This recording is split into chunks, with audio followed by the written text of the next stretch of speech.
Think about your dream right now. I want you to think about it and envision it. Now, ladies and gentlemen, let me share something with you.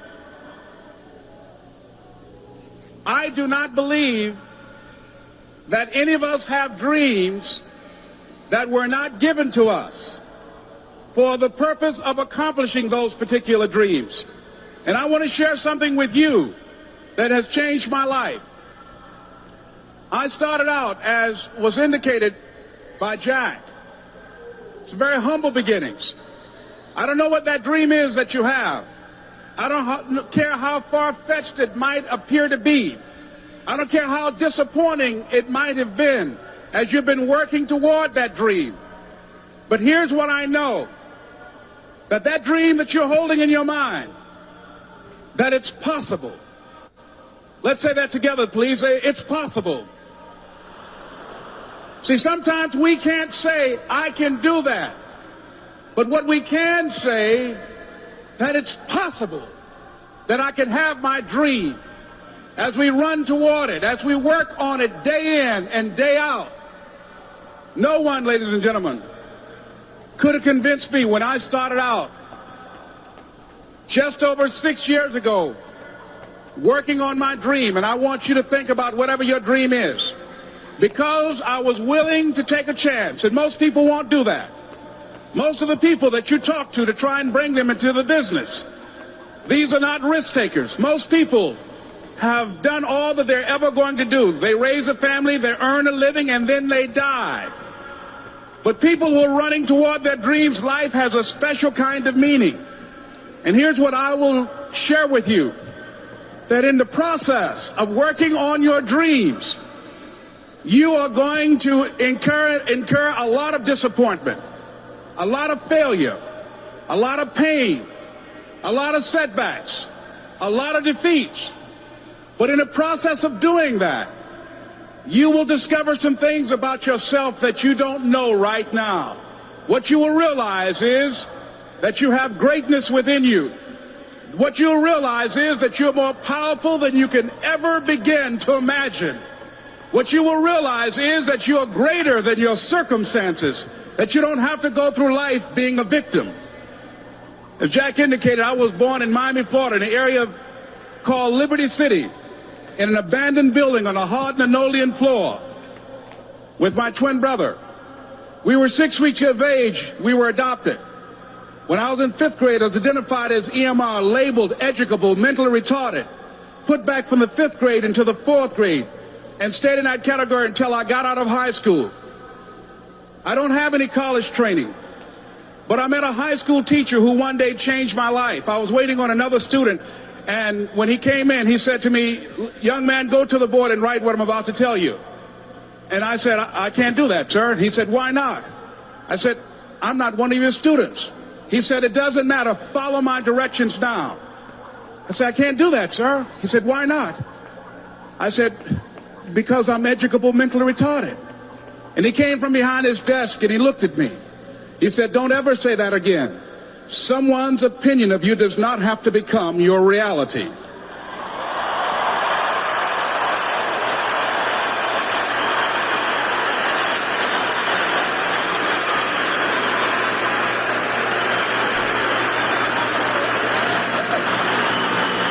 And that man, Mr. Leroy Washington, did something for me. He started planting seeds in my mind that enabled me to begin to dream, as Dexter has been doing for you. And ladies and gentlemen, I started working on my dream. And most people don't work on their dreams. Why? For many years I didn't. One is because of fear. The fear of failure. What if things don't work out? And the fear of success. What if they do and I can't handle it? The other thing is that most people, ladies and gentlemen, they get comfortable. They stop growing, they stop working on themselves, they stop stretching, they stop pushing themselves, and they end up becoming very cynical about life, and they throw in the towel on themselves and on their families and on their dreams. And the other thing is that most people don't feel worthy. What I'm doing now, I could have been doing years ago. But because I did not have a college education, because I didn't believe in myself, because I allowed other people's opinion of me to control my destiny, I didn't act on my ideas.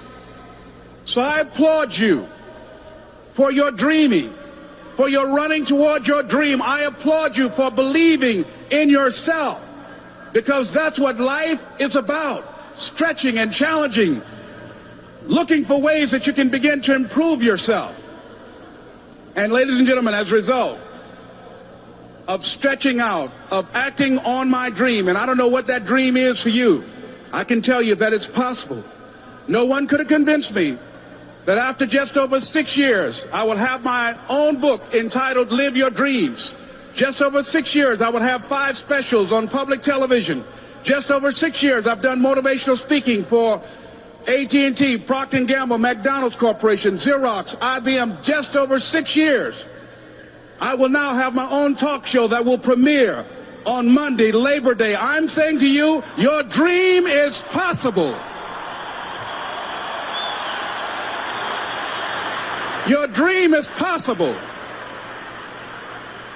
But not only is it important that you believe and begin to know that it's possible for you to live your dream as you run toward it, but I've done something that I want to share with you called Choosing Your Future. In fact, I've developed a set of tapes talking about how to begin to create your own reality by choosing your future.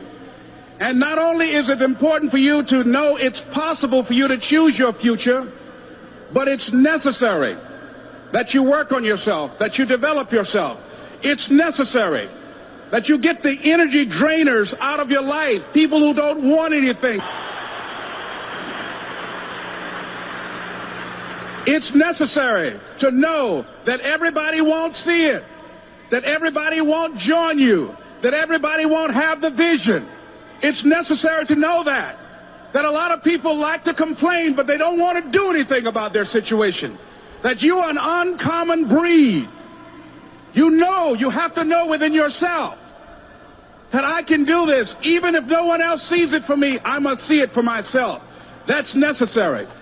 It's also, ladies and gentlemen, necessary that you be creative when you're working on your ideas, that you understand the importance of changing up, of readjusting your strategies. Many times we can have a great idea, but if you're not advancing it in the right way and things don't happen, you become discouraged and think the idea doesn't work. No, that's not true.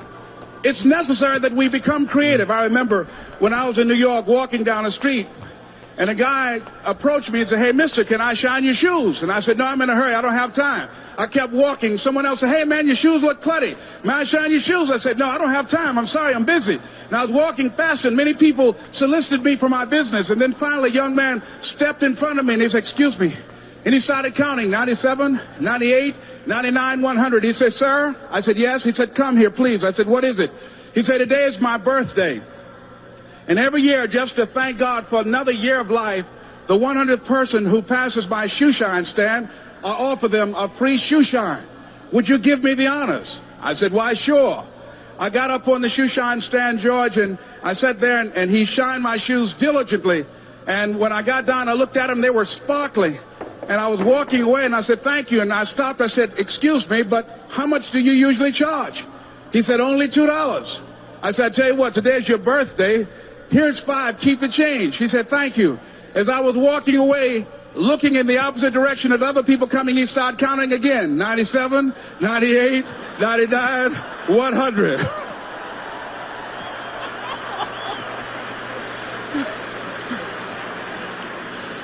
It's necessary that you be flexible, that you are always thinking of how can I improve this better. This is a customer-driven economy.